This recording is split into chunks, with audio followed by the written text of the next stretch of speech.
buat kita semuanya. Perkenalkan, nama saya Cisilius Maremare. Saya mahasiswa YKN Tarutung atau Institut Agama Kristen Negeri Tarutung. Saya semester 6 grup B. Nah, dalam video kali ini saya akan melakukan praktek penalaran Alkitab guna memenuhi tugas mata kuliah metode PA yang diampuh oleh dosen Ibu Roni Simatupang. Nah, dalam video kali ini praktek penalaran Alkitab yang saya lakukan itu menggunakan model PG atau untuk dewasa yang belum berkeluarga.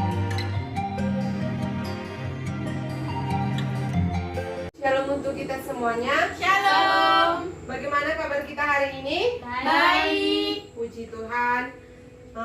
Pada kesempatan hari ini kita akan melakukan kegiatan PA. Tapi sebelum kita memulai kegiatan kita, saya harapkan teman kita Swan Melty untuk memimpin kita dalam ibadah.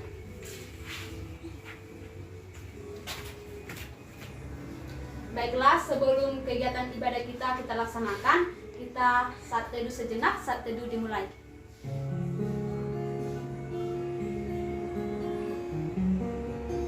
Amin, saat teduh selesai. Kita angkat lagu pujian kita, yaitu dengan berjudul Bapakku Datang.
Kita berdoa.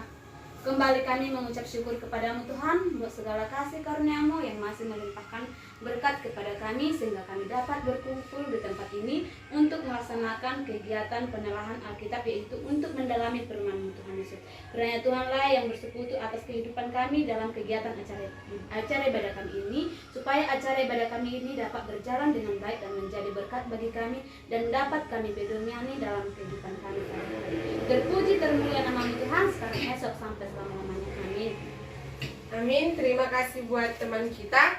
Nah, yang menjadi tema dalam kegiatan penalaran Alkitab kita pada hari ini yaitu menjadi pasangan yang sepadan di hadapan Tuhan. Menjadi pasangan yang sepadan di hadapan Tuhan. Kita buka Alkitab kita dari kitab 2 Korintus 6 ayat 14. 2 Korintus 6 ayat 14.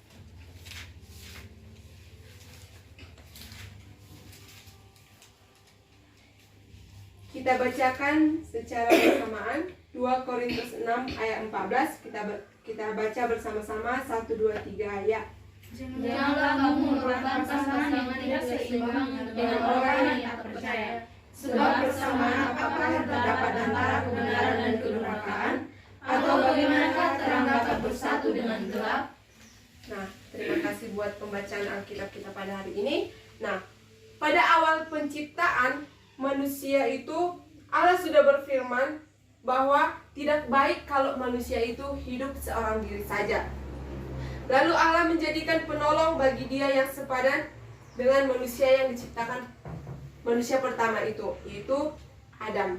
Nah, kita itu dapat membacanya dalam kitab Kejadian 2 ayat 18. Nah, dari ayat ini kita berangkat bahwa manusia harus memiliki pasangan dalam hidupnya. Dalam tema kita ini dikatakan menjadi pasangan yang sepadan di hadapan Tuhan. Di dilihat dari kata sepadan itu, kira-kira apa yang menjadi pengertian dari sepadan itu? Ada yang tahu? Saya Kak, sepadan itu sama dengan seimbang atau setara. Ya, betul. Sepadan itu sama dengan seimbang dan setara. Tapi dalam konteks ini sepadan itu berarti seiman, sejalan, dan banyak kesamaan di antara kita dan pasangan kita. Nah, sama halnya dengan sebuah mobil. Jika mobil itu tidak diisi dengan bahan bakar, mungkin dia tidak akan bisa berjalan dengan baik. Dan juga sama halnya dengan komputer. Komputer itu tidak dapat beroperasi dengan baik jika lampu padam. Jadi segala sesuatu halnya itu yang berpasangan atau sepadan itu akan menghasilkan sesuatu yang baik, sesuatu yang dapat menguatkan satu sama lainnya. Nah, manusia itu diciptakan untuk memiliki pasangan yang sepadan di hadapan Tuhan. Bukan sepadan dalam artian misalnya seperti ini.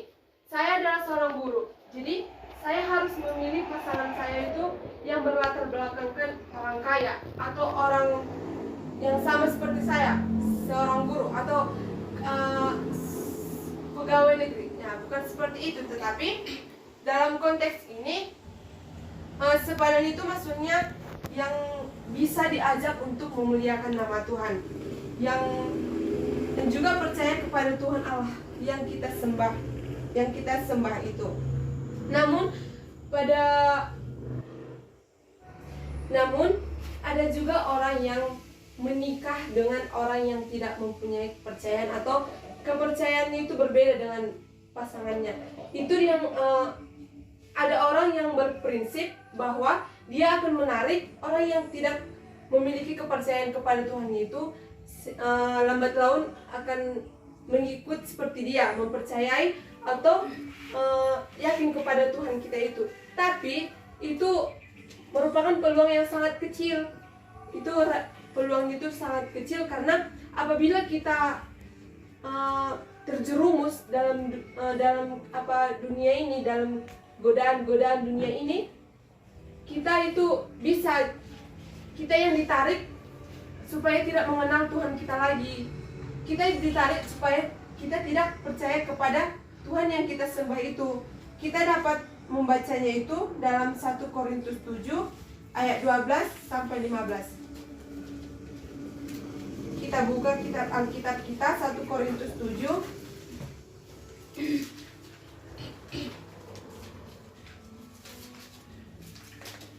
1 Korintus 7 ayat 12 sampai 15. Kita bacakan bersama-sama. 1, 2, 3 ya. Kepada orang-orang lain aku, bukan Tuhan, katakan, Kalau ada seorang saudara beristirahat seorang yang tidak beriman dan perempuan itu mau hidup bersama-sama dengan dia, janganlah saudara itu menceraikan dia. Dan kalau ada seorang istri bersuamikan seorang yang tidak beriman dan laki-laki itu mau hidup bersama-sama dengan dia, janganlah ia menceraikan laki-laki itu. Karena suami yang tidak beriman itu dikuduskan oleh istrinya, dan istri yang tidak beriman itu dikuduskan oleh suaminya. Andai kata tidak demikian, niscaya anak-anakmu adalah anak Tuhan, tetapi sekarang mereka adalah anak-anak yang kudus. Tetapi kalau orang yang tidak beriman itu mau bercerai, biarlah ia bercerai. Dalam hal yang demikian, saudara atau saudari tidak terikat, tetapi Allah memanggil kamu untuk hidup dalam damai sejahtera.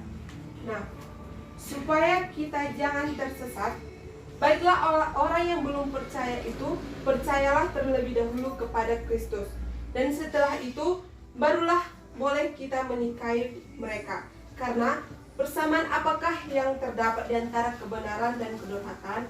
Atau bagaimanakah terang itu bisa bersatu di dalam gelap? Nah, selanjutnya kita akan melakukan sharing. Di sini kita bisa saling bertukar pendapat, kita saling bertukar pikiran. Nah, di sini saya ingin bertanya kepada teman-teman semuanya, dan saya ingin bertanya kepada teman saya Renita, bagaimana kriteria pasangan yang kamu impi-impikan? Menurut saya kan, Kalau pasangan yang saya inginkan itu yang pastinya seiman, terus itu bisalah terbilang pelayan Tuhan, terus itu yang pastinya mendekatkan saya dengan Tuhan, terus bisalah saling bertukar pikiran, saling menghargai. Bagus juga ya kriteria pasangan impian teman kita Renita.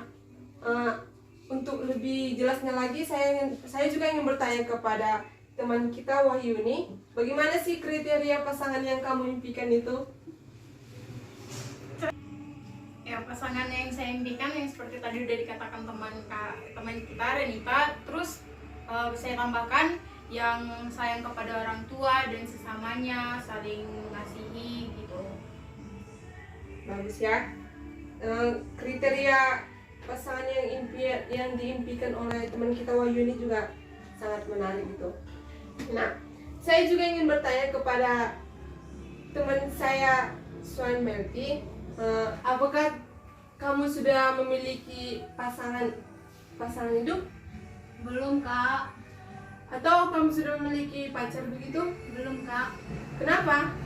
Karena saya belum menemukan karakter yang benar-benar mengajak saya untuk menumbuhkan iman yang lebih dekat kepada Tuhan seperti itu. Oh, berarti teman kita ini penuh dengan seleksi ya, supaya memiliki pasangan yang memang betul-betul sesuai dengan kriteria yang baik bagi dia. Nah, selanjutnya saya ingin bertanya kepada teman kita LC, apakah LC sudah memiliki pasangan Belum, Kak. atau sudah memiliki pacar? Kalau pacar sudah, Kak. Oh, bagus sekali ya. Jadi saya ingin bertanya kepada teman kita LC, apakah pasanganmu itu atau pacarmu itu sudah membawa hubungan kalian atau sudah membawamu lebih dekat kepada Tuhan seperti itu? Sudah, Kak. Contohnya kami ibadah bersama setiap hari minggunya. Rajinnya? Oh, bagus sekali ya. Berarti karakter dari pasangan LC itu bagus ya, dekat kepada Tuhan. Nah, di sini apakah teman-teman ada yang ingin ditanyakan seperti itu supaya kita saling bertukar pikiran, supaya kegiatan PA kita ini lebih hidup lagi? Izin, Kak. Ya, silakan Renita. Saya mau bertanya sama kakak, kalau misalnya kan nanti memilih pasangan hidup, itu kayak mana, Kak, supaya nggak salah pilih pasangan kayak gitu? Oh iya, Nggak menyesal. pertanyaan yang bagus ya. Nah, di sini supaya kita itu tidak salah pilih, nantinya kan sebelum kita melangkah ke jenjang yang lebih serius lagi, pastinya kita itu lebih kita itu kan melakukan pendekatan, kita pacaran dulu, kita mengenali bagaimana latar belakangnya. Jadi dari pengenalan itu kita nanti bisa tahu karena kan sifat seseorang itu semakin lama itu semakin kita mengetahui bagaimana sifat aslinya. Nah, jadi dengan begitu kita bisa tahu apakah dia itu memang betul-betul pasangan yang baik untuk kita. Nah, tapi kalau ada saran dari teman-teman bagaimana cara memilih pasangan yang baik untuk kita, itu boleh juga untuk diutarakan. Ada yang ingin memberikan pendapatnya yang lain? Oke, karena tidak ada lagi ya, bagi teman kita juga yang ingin bertanya lagi, ya boleh ya, dipersilahkan. Saya, Kak. Ya, Berliana. Kak, bagaimana hubungan yang beda agama itu? Apakah masih dilanjutkan atau tidak? Padahal keluarga udah sama-sama menyetujui, Kak. Ya, kalau hubungan beda agama itu sebenarnya tergantung sama kepada kita. Kita itu bisa membaca dari kitab 1 Korintus 7 tadi yang ayat 12 sampai 15 itu. Nah, dikatakan seperti itu. Jika kamu lebih memilih dia daripada Tuhanmu, berarti di sana kamu itu sudah melanggar firman Tuhan, sudah melanggar aturan yang diberikan kepada Tuhan. Nah, seperti ayat yang tadi itu yang di 2 Korintus 6 ayat 14 itu kan dikatakan di sana bagaimana ada persamaan antara kebenaran dan kedurhakaan, atau bagaimana terdapat terang itu bisa bersatu dalam gelap. Karena kan kita tahu itu kan seperti beda agama itu kan merupakan perbedaan antara kepercayaan kan seperti itu. Nah, jadi di situ kamu yang harus bertindak, kamu yang harus memilih apakah kamu memilih Tuhanmu atau lebih memilih orang yang jauh dari Tuhanmu. Nah, baiklah. Jadi kedepannya itu kita harus pandai memilih pasangan kita. Janganlah kita meninggalkan Tuhan kita hanya karena pasangan kita. Karena Tuhan yang mempunyai hidup kita, sedangkan pasangan kita itu hanya ada di dunia ini. Nah, kiranya kegiatan PA kita hari ini bisa merubahi cara kita berpikir dalam memilih pasangan, dan kiranya nanti di hari-hari berikutnya kita dapat bertemu lagi melakukan kegiatan PA dalam topik yang berbeda. Nah, untuk menutup kegiatan PA kita ini, kita bernyanyi dari lagu Kidung Pujian, Walau Ku Tak Dapat Melihat.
kasih Tuhan buat segala berkat Tuhan yang kami rasakan.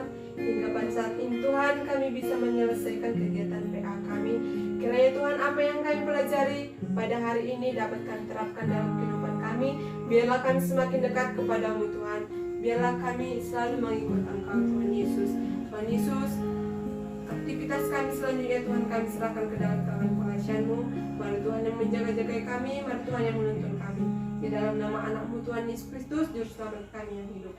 Mari kita sama-sama mengucapkan doa yang diajarkan Tuhan Yesus kepada murid-muridnya. Doa Bapa kami. Bapa kami yang di surga, Dikuduskanlah namamu, datanglah kerajaan-Mu, jadilah kehendak-Mu di bumi seperti di surga. Berikanlah kami pada hari ini makanan kami yang secukupnya, dan ampunilah kami kesalahan kami, seperti kami juga mengampuni orang yang bersalah kepada kami. Dan janganlah membawa kami ke dalam pencobaan, tetapi lepaskanlah kami daripada yang jahat. Karena Engkau yang punya kerajaan dan kuasa dan kemuliaan sampai selama-lamanya. Amin. Oke, terima kasih buat perjumpaan kita hari ini. Shalom. Salam.